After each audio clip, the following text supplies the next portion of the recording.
Everybody, welcome to Drive Thru Review 437. Today we're going to talk about The King is Dead, and this is at least a reimagining. I think it's almost basically a reprinting of a game called König von Siam. Same designer. This is sort of rethemed, and I think the mechanics are pretty close. I never played the old one. It was sort of a grail game for me for the longest time, and then the prices were just kind of outrageous for me, like around $100. And it's supposed to work really well with 3 players. It does, it's a little spoiler. But this actually plays 2 to 4 players. When you play 4 players, you play as a team. And what it is you're sort of backing different factions, whether it's the Scots or sort of the Saxons in a way, and different factions after King Arthur and Mordred have died, and you're trying to get the most influence with the faction that ends up on top. And you do that through some very simple card play, but some really brutal strategy. But let's jump into and look at the mechanics first before I spoil too much, and then we'll go into what I think about it. So The King is Dead takes place after Arthur and Mordred have died. They've killed each other.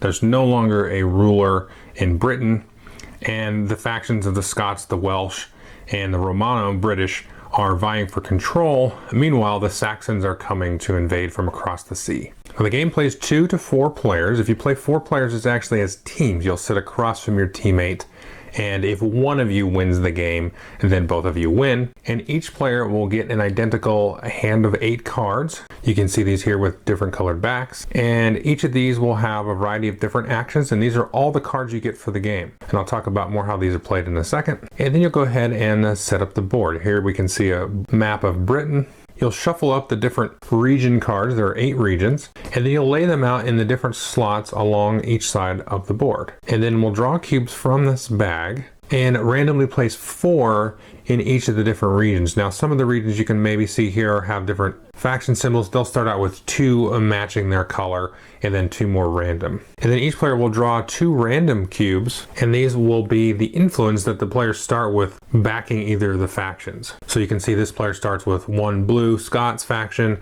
and then 1 red cube behind the Welsh faction. Now, the object of the game is to have influence matching the winning faction. So we're going to go through and resolve all of the different conflicts that are on the board. There's 8 different regions, and let's say the Scots, the blue faction, had the most. They had 4 regions that were backing them, and nobody else quite got to that number. Then the player then would have the Scottish cubes, or the blue cubes, would be the winner. They would have the most cubes behind the winning faction. Now, your turn's pretty easy. You just either play a card, do what it says, usually manipulating cubes, and then you take a cube off the map for your own supply. So you're going to be adding influence, sort of trying to cajole and push, influence in a certain way, but then also removing influence. Hopefully that's going to end up backing the winner. Now, you can also pass on your turn. So if I pass, play will go around the table, and then if it gets back to me and somebody else has done an action in the meantime, then I can jump back in and play something. But as soon as everybody passes in a row, we're going to resolve that first region. Now, in this case, the first region is Diva, and once that region is resolved, no other cubes can be moved in or out of it. So, for example, on our turn, we'll play this card, and this will allow us to take 1 cube of each faction and then put them anywhere we want on the board. So there'll be a supply of extra cubes off to the side here, and maybe we'll take them and put them in these 3 separate regions here, and then we'll have to go somewhere on the board and pull a cube off and then add that to our personal influence. So maybe we pull this red cube off here for 2 reasons. Maybe we want to back red, or maybe we're trying to influence this region to be majority yellow like we just did here. Now, let's say everybody's passed and we're going to go ahead and resolve the Diva region. Let's take a look at it now. Right now, yellow's winning. So we'll go ahead and return all the cubes to the general supply, and then we'll replace it with the matching faction token. So now yellow has control of this region. Now, if there's ever a tie, let's say we had 2 blue and 2 yellow in this case, then we'll replace the cubes and we'll add 1 of 4 Saxon tokens. And Saxons are trying to invade from across the sea. Now, anytime that there's 4 Saxon tokens, as soon as that 4th one happens, it will end the game immediately. And then instead, we're going to determine the winner by whoever has the most complete set of cubes. So a set of cubes in this case is 1 of each color. So if I had, let's say, 9 cubes and 3 of each color, I had 3 sets, and nobody else had complete sets as matching me, then I would be a winner in this case, because I was sort of, have more favor with more variety of people, and we're going to sort of band together and fight back this now very real threat of the Saxons once that 4th Saxon token comes on the board. So it's something you have to watch out for, and it really adds a lot of consideration to the game. But let's skip that, and we'll talk about that more in the review. Let's go back to the gameplay a little bit. So let's look at some of the other cards. Now here we can see a Romano-British card that allow us to add only yellow cubes to the board, and each player will have one matching each of the 3 different factions. And when you play this, in this case we're doing the Romano-British, you can take 2 matching cubes, in this case yellow, and add them anywhere adjacent to a region that is under that control. The next 2 types of cards we have here are what's known as the garrison and the ambassador cards. These are simply swapping cubes from one region to the next. So with the left-hand card, you can swap 1 cube from one region with another from another. You can even do the same color if you're just trying to get the card played. So you can just pull a cube off the board, because remember, every time you play a card, you have to pull a cube off and put it in front of you.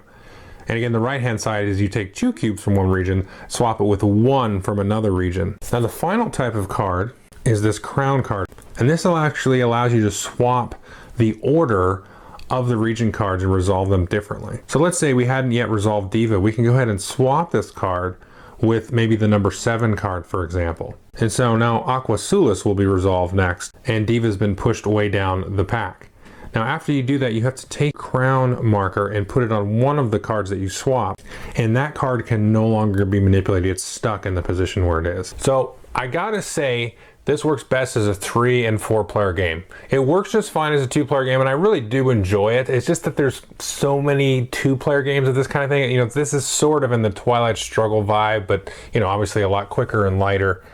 But it really shines at the 3 and the 4 player because you've got a lot to really watch out for your opponents, and you know, you got to really be careful about which cards you play, because sometimes you're going to play a card and it's kind of dead. So if you get into a situation where, let's say you wanted to play the card that lets you put out 2 of a color adjacent to a region that's already been won by that color, then there may not be any regions like that. So that card is basically dead. So you might still play the card, even though you can't fulfill the actions to its fullest, but you might just do that like just to play it, and then you get to take a cube, because every time you play a card, you get to take a cube.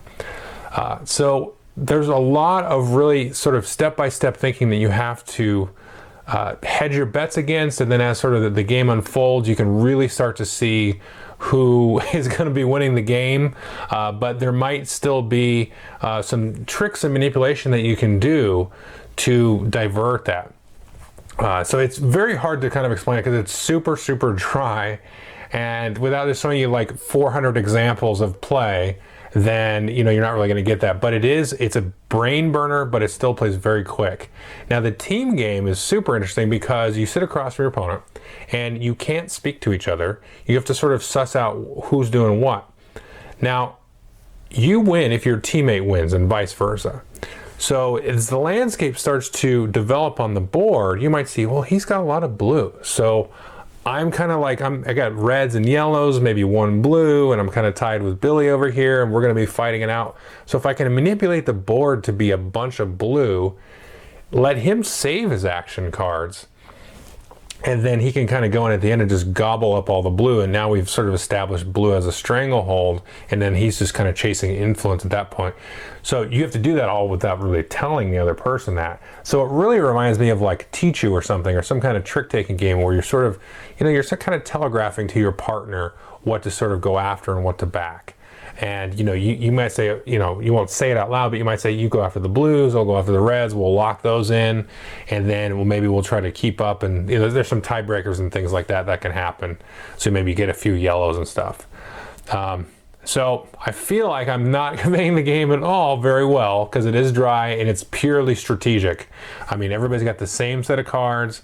The only thing random is the setup and, you know, the influence that you get dealt. Now there is an expansion which I haven't played with because it's just that extra layer that we just haven't gotten to yet, but I'm excited to play with it.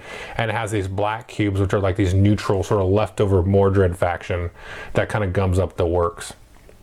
The only other thing I would say is the whole like Saxon invasion thing is a really interesting element, because you can sort of push it towards that, and, you know, kind of hedge your bets against, you know, one faction or the other. Once you get a couple of those ties happening, you know, at that last second, then, you know, you can try to get the collection of the sets of cubes and stuff.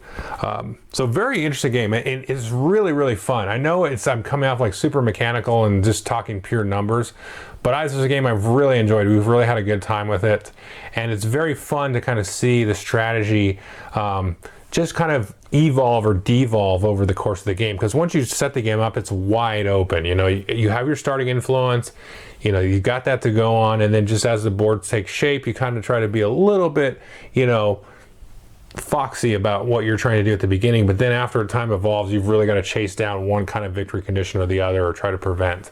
And the whole team aspect as well, really, you know, that's a different dynamic altogether. So I definitely highly recommend this game.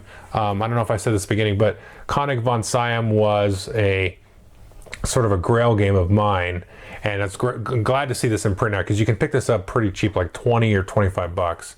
Really kind of a classic, in my opinion, dry, meaty strategic Euro, but also great with 3, and so that's really good, and great with 4 and that cool team dynamic. So really kind of a very unique, one-of-a-kind game that you can now find for less than $100 bucks. So very cool. Definitely check it out. Thanks.